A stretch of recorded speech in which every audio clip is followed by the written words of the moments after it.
Illinois pension buyouts may not bring savings, budget claims file. In this May 8, 2018, file photo, Illinois Gov. Bruce Rauner, Center, addresses reporters outside his state capitol office in Springfield, Ill. For years, Rauner has been ubiquitous on all things related to the Illinois budget. Not this year. Lawmakers whisked through a $38.5 billion spending plan this week with barely a mention of the Republican governor's name.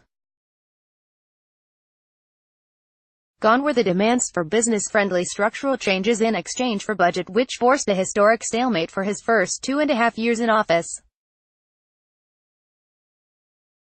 AP photo, John O'Connor file, Chicago, AP. Illinois' new state budget relies on more than $400 million in savings from a new pension buyout plan that finance experts caution is highly speculative and may not save as much money as lawmakers say. The budget sailed through the legislature this week on a bipartisan vote, and Republican Gov. Bruce Rauner, who's seeking re-election in November, has said he'll act quickly to sign it.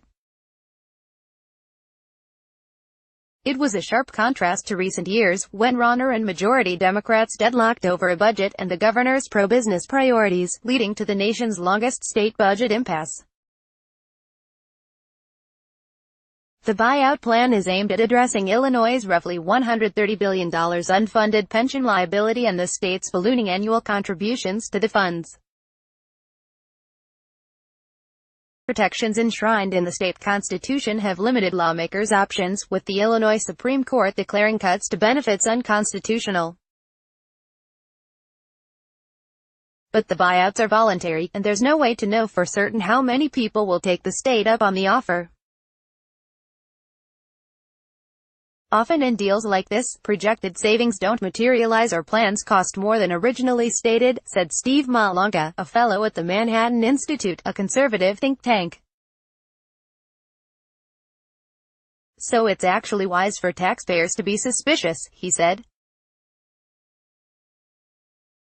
Here's a look at the plan, and what it could mean for Illinois' budget. What it does the buyouts will be offered to people hired by the state prior to Jan.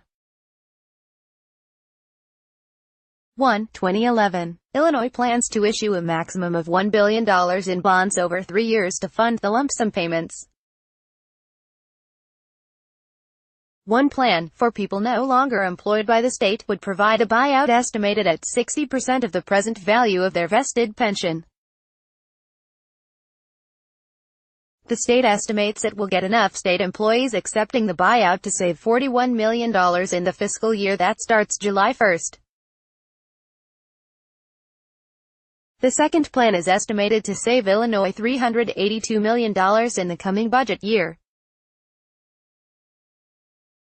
It would give retirees an option to have their cost of living increases calculated at 1.5% rather than the current 3%, compounded annually, in exchange for an accelerated benefit payment. What's in it for retirees? Rep. Mark Batnick, a Plainfield Republican who's been pushing the plan for several years, says he's heard from many retirees who would like to receive a large payment that they can invest or use immediately, even if it means they get less money overall. Some have health problems or family members with disabilities.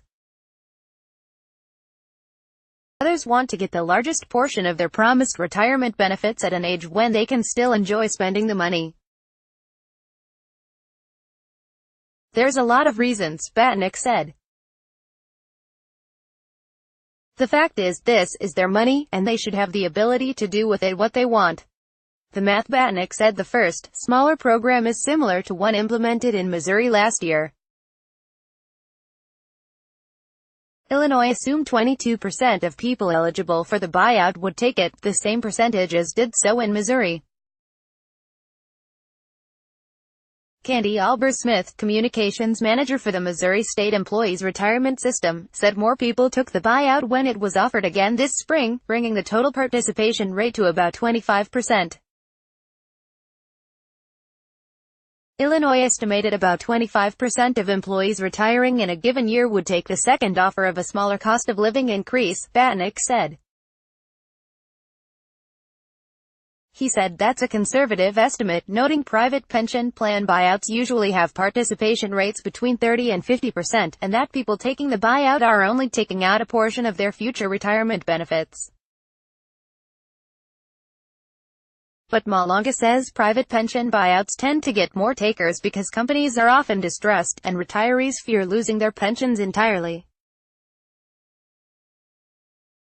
Government pensions are far more secure, even in places like Illinois. Comparing Illinois' offer with Missouri's is also risky. In Missouri, cost of living increases are set annually for anyone hired after 1997. In the past decade, the median increase for those covered by Mosers has been 1.3%.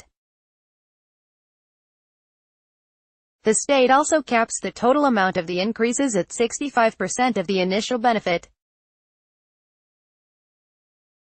Illinois has no cap, and the Illinois Supreme Court has ruled that retiree benefits, including the guaranteed 3% annual increase, cannot be cut. Those factors could make Illinois' buyout offer far less attractive than Missouri's. Budget impact: if Illinois doesn't get enough people to take the buyout and the $423 million in savings included in the new state budget isn't realized, lawmakers will have to cut elsewhere or run up more debt. Malonga says that's why it would have been wiser for Illinois to attempt the buyout separate from the budget. Batnick noted he tried to do just that for many years. It didn't work, he said. Follow Sarah Burnett at https://twitter.com/Sarah_Burnett. Copyright 2018 The Associated Press. All rights reserved. This material may not be published, broadcast, written or redistributed.